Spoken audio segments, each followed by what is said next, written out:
What's up, internet world? Thought I'd try the webcam this time. So, I wanted to talk about phase, how to fix phase, how to use phase to your advantage. And some of you might be thinking, what the fuck is phase? Well, you've all heard of a phaser effect, a phaser guitar pedal. It's just phasing. So what happens with phase is if you have multiple microphones on one specific source. Let's use a drum set, for example, since that tends to be the most popular source to put multiple mics on. The mic that is right up on the snare drum is going to receive information before the overheads or the room mics or even the relative mics like the tom mics would. So when you bring up all the mics at once, you end up with a phasing sound, which is not typically what you want in a drum sound, because when you go to reach for EQs, compressors, things like that, they don't sound good. You're losing low end, you're losing top end, you're losing punch. The transients are mixed and matched. So it's usually an instance where multiple microphones are not congruent within each other and are picking up different timing structures from a transient. Most typically, drum set. It could also be an issue if you have two mics on a singer. It could also be an issue if you have two or three mics on a guitar amp. So it's something to keep in mind. Typically when I start a mix, and as you can tell with this project, everything's raw. I always try and figure out the phase before I bring up any EQs or compressors or saturation plugins. Most commonly is drums, and so we'll use that as an example. You can see this drum recording is just naked right now. I put up a hallway mic. Recorded this in Studio A at Savannah Studios. We have this kind of makeshift hallway with bathroom tiles, and so I'll throw a mic in there typically and leave all the doors open. I've got overhead left and right, a kick in, a kick out, a snare top, snare bottom, a rack tom, floor tom, and a FOK, which is front of kit. Essentially, it's just a mic that is positioned right in front of the kit, almost as if you were sitting in front of a drum set and listening to someone play drums. And right now, I just have all of these going to this drum bus, which I'm not doing anything on. So that's all I have going. I'll play you some of the drums so you can get a feel for kind of what we were going for. We're trying to do a dead kind of 70s, I don't want to say bleak, but very, very drab and dry. So let's check it out.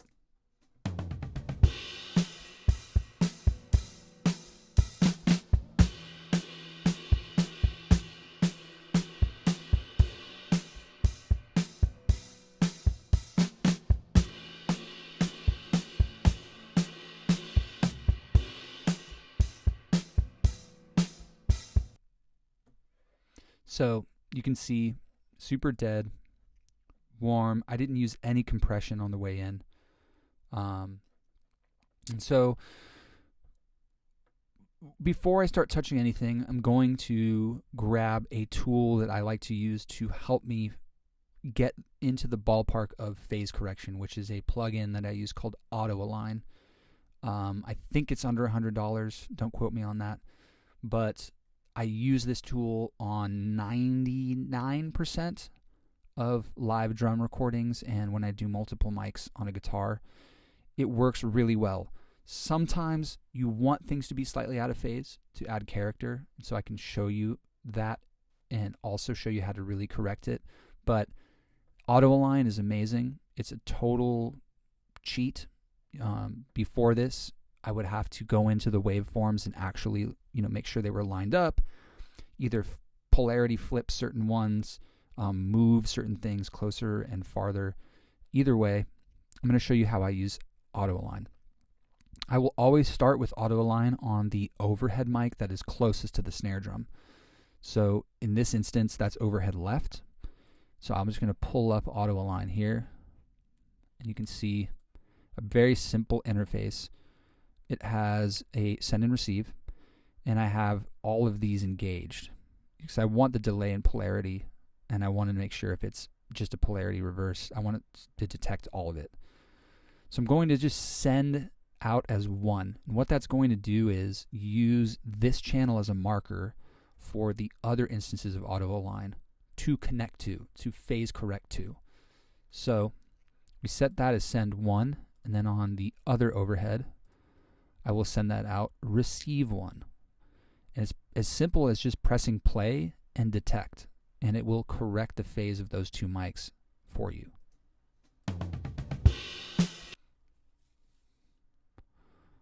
Pro Tools is having a meltdown. Let's turn the buffer size up, huh? See if that works. You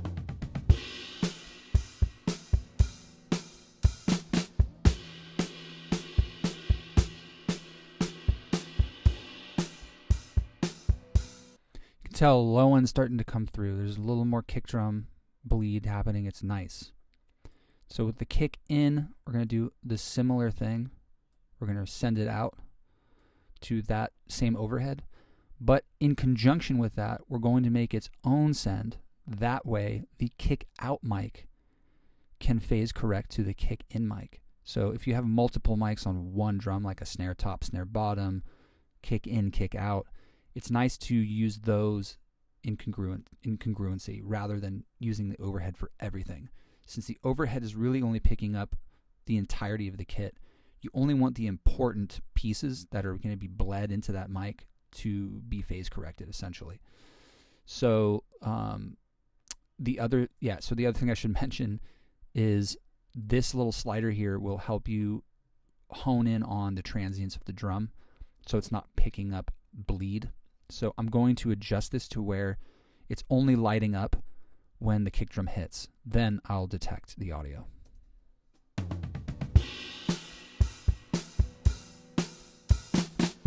Perfect.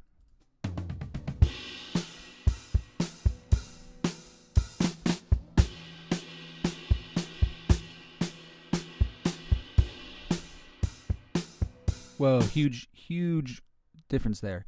A lot of the low end dissipated, but the kick drum became a lot tighter. I have a feeling when we phase correct the kick out mic, the low end's going to come back and it's going to be even tighter. So let's move on to kick out. So with this one, we're sending to 2. Remember, because we put 2 as the send on the kick in. So we're going to correct the phase to the kick drum itself. I'm going to slide the fader up. There we go.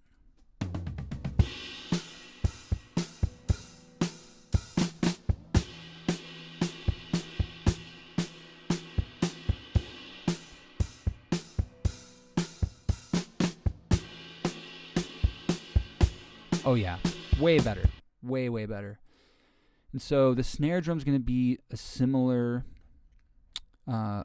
deal as the kick. We're going to send it out 3. That way the snare bottom can phase correct to the snare top, and we're going to line this up with that overhead mic and make sure that there's no bleed. It's really only picking up the transients of the snare drum. Here we go.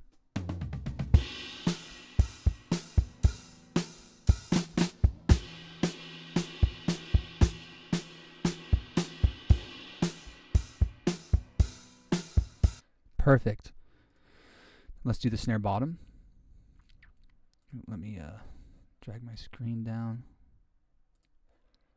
So we're going to be sending that to 3.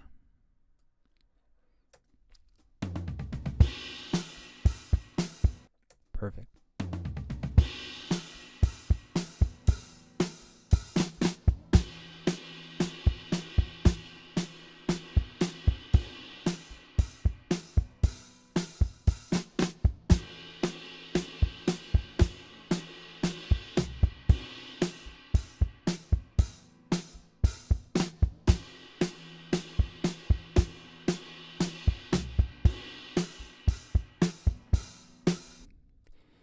Pretty nice difference there. You get a lot more low-end attack in the snare drum. It's great. With the toms, we're just going to line them up to those overheads again. And since toms typically are bleeding a lot, I don't mess with this fader too much on toms because I want that microphone to be phase corrected with the overhead. They're already close enough.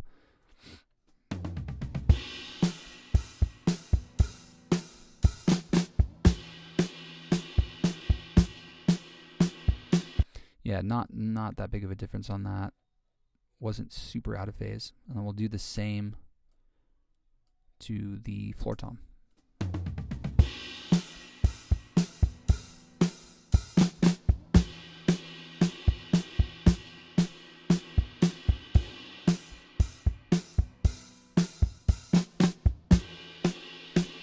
Great. And now with something like a front of kit mic, you can go in two different directions. You can phase correct it to the snare drum, you can phase correct it to the kick drum, you can phase it correct it to the overhead. It depends on what you're using that microphone for in the drum mix. So are you trying to get more low end attack? Are you trying to get a more barkiness from the snare drum? Are you trying to accentuate the sustain of the cymbals? It depends.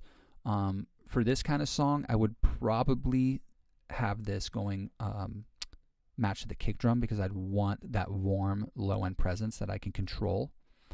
So I'm going to set this to 2 so it phase corrects to the kick drum. And since it's picking up the entirety of the kit, I'm not really worried about transients and trying to control the exact movement of that drum itself. It's kind of picking up the low end of the kit in general.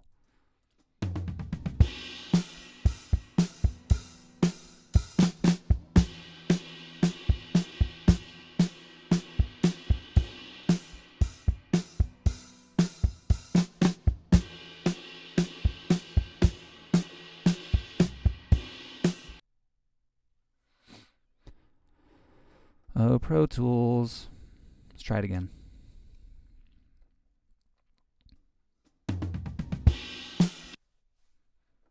All right, Pro Tools is not wanting us to use this plugin, I guess.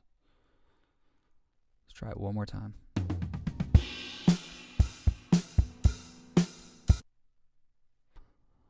All right, well, I'll show you what I mean about using phase to your advantage. We'll not use it on that instance. And if you noticed, on the hallway mic, I am not using auto align. That is one type of situation you don't want to correct the phase to. The whole point of an ambient mic like a hallway mic or a room mic that's put way up in the other end of the room is to add sustain to the kit because it is picking up the signal so much farther away. And the farther away it is, the bigger it sounds. So I'm not trying to correct anything with the hallway mic. That's what adds the character.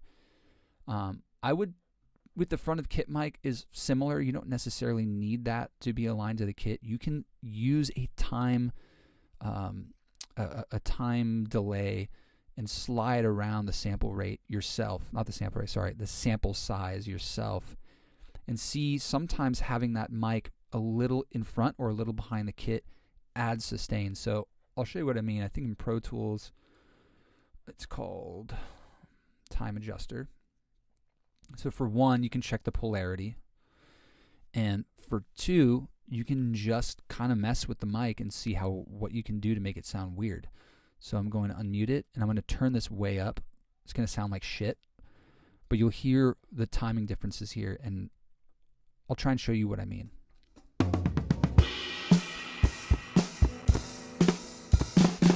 So the farther I slide this to the right, the longer it has to pick up the signal. So it's as if the mic was farther away from the kit. So keep that in mind.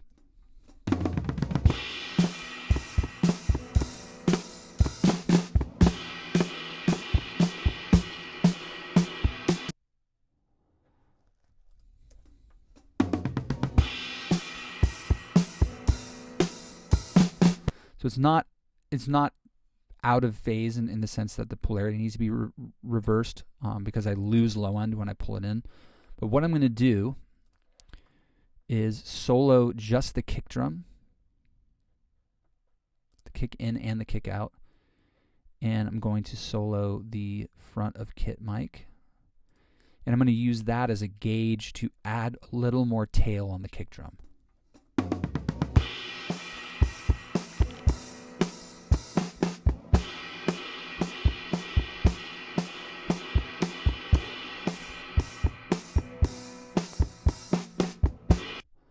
Right around there is pretty cool. It adds a little bit of this slap feeling where it's the kick drum is being slapped out in front of itself. If that was mixed in, a really cool effect. And now I'm going to pop in the hallway mic, and we're going to do a similar thing. Now you can see just by itself, the hallway mic is pretty far from the kit.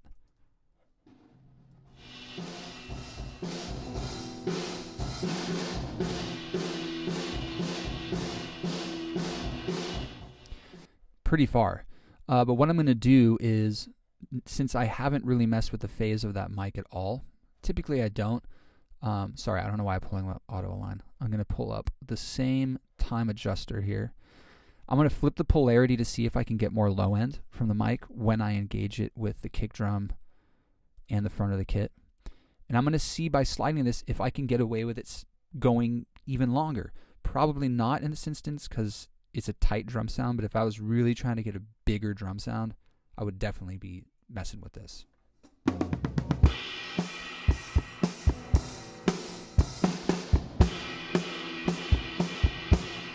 Yeah, no big difference there.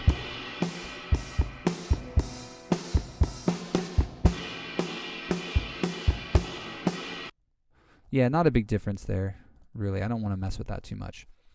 So what I'm going to do is bring all the mics back in, and they're all relatively in phase. You can still go in and check each signal, you know what I mean, and make sure that the timing is correct. You can use things like Beat Detective. You can really get crazy with it. This type of song doesn't really call for that. I like what AutoAlign's doing. And now I'm just going to blend in the hallway and this delayed front of kit mic to add kind of a cool slappy sound to the drums.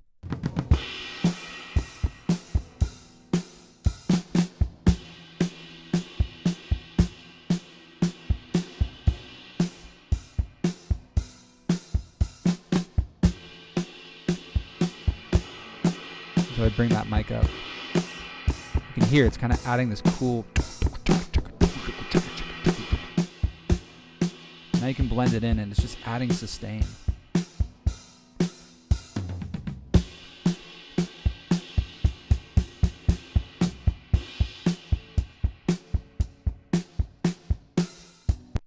And so you can get creative with it. There's no rules. But this is usually where I'll start if I'm going to start really getting my head into mixing. And I'll do this. I would go to any other instances of two mics on two or more mics on a source, and I will try and phase correct anything within the mix before I start organizing and bussing and EQing and doing all that, because if I forget, you end up digging yourself a hole, because the more you try and carve out certain frequencies or boost things and sweeten things up, things are going to cancel out because the phase isn't correct. And so you're going to be constantly stepping on your own toes. So I recommend getting auto align or using your eyes and a time adjuster plugin and just chopping things up accordingly, because phase is a super important thing. I did not do this for many years when I first started recording, and I really wish I would have had a tool like auto align or a time adjuster, or being able to realize that the more mics you have on a source, the more instances of phase you're going to run into. So keep that in mind. Hit me up if you have any questions. Check out auto align.